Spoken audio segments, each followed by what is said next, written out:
Well, the favorites in the first two rounds of the NCAA tournament have made a killing for the most part. I mean, 31 and 21 against the spread, 59.6%, just a shade under 60%. And then you factor in that we actually had 8 double-digit seeds get to the round of 32. Unfortunately, only one of them advanced, and that was NC State. So that leaves a tournament with no mid-major teams, unless you want to consider Gonzaga and San Diego State as mid-majors because of the conferences they play in. I certainly don't. Gonzaga's been to 9 straight Sweet 16s. And also you're looking at San Diego State, who was in the NCAA tournament championship game a year ago where they fell to UConn. Having said all that, the favorites were even stronger in the round of 32. They went 15-1 straight up. They went 11-5 against the spread. Well, it's time for the underdogs to awaken. And I think I pinpointed one in the Sweet 16 on Thursday that I'm going to use. And I think this one right here will turn the trend a bit in terms of all the favorites winning straight up and covering.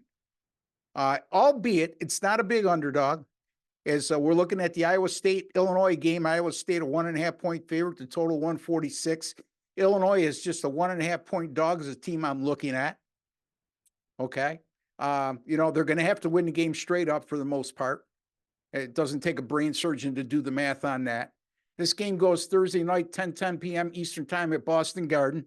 And the parallels between these two teams are similar in this respect. Both teams won and covered their first 2 NCAA tournament games. Both teams won 3 games in 3 days to win their respective conference tournaments. The similarity ends with their style. Iowa is currently number 1, according to KenPom, in adjusted defensive efficiency. That's measured on the amount of points the team gives up per 100 possessions by opponents. On the other side of the coin, Illinois is number 1 offensively, and that's measured the same way. How many points a team scores per 100 possessions. So we have, I guess, a contrast of styles because one team's the best team in the country analytically offensively and the other team defensively. When we have a matchup like this, where I just mentioned the contrast offense, defense, pretty much, I like to say, washes each other out. And then you look at the similar path for both teams to get here. You look at their overall records, pretty similar. So what's going to be the deciding factor? Well, it can come down to 1 or 2 key elements. And one thing that I think is overlooked a lot when handicapping college basketball is free throw shooting. And if you don't believe me, all you have to do is look at Texas A&M and they'll tell you, you know what, we should have won the game. Certainly you should have won the game. You went 30 for 45 from the free throw line and lost the game in overtime to a number 1 seed Houston. You had an excellent opportunity. All you had to do was knock your free throws down.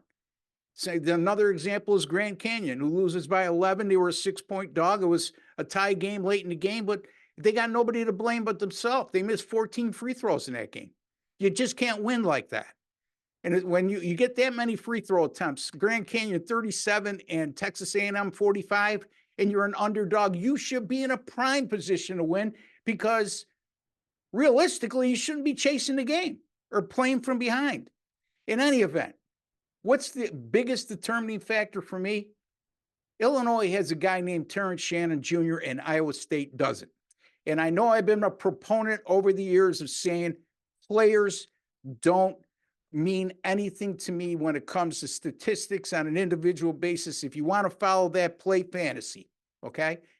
However, there are certain instances where I make an exception, and this is one. This is a guy who averaged 23 points per game during the season. He missed a portion of the year because of suspension.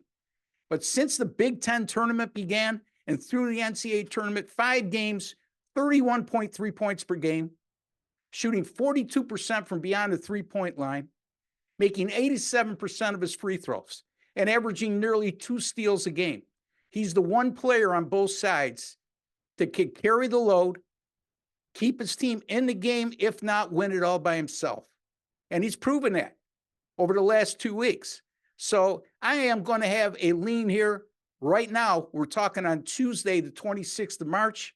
This game doesn't go for another 48 hours. I'm going to take Illinois plus 1.5 over Iowa State. And keep in mind, folks, depending on when you view this video, this line may change. All right, so it's Illinois plus 1.5 over Iowa State on Thursday, March 28th. And also, folks, real important, give me a like. It's just a small token of your appreciation for the work, time, and effort I put into trying to bring you a quality free pick video, one of the last two. And not only that, trying to make you a smarter sports bettor today than you were yesterday.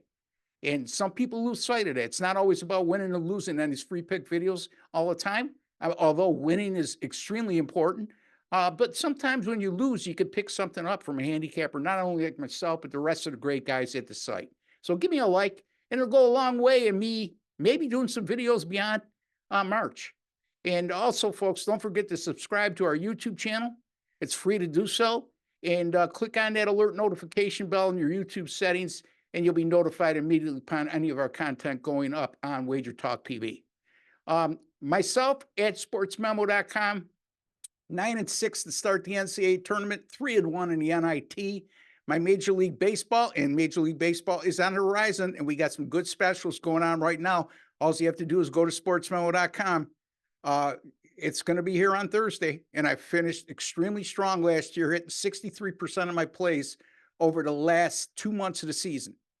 Also, folks, you can get $30 off my 30-day pass simply by going and putting in the promo code RB3Day, RB3Day over at sportsmemo.com. Until the next time, which will be tomorrow, for all of you out there, take care and God bless. Thank you for joining us on Wager Talk TV.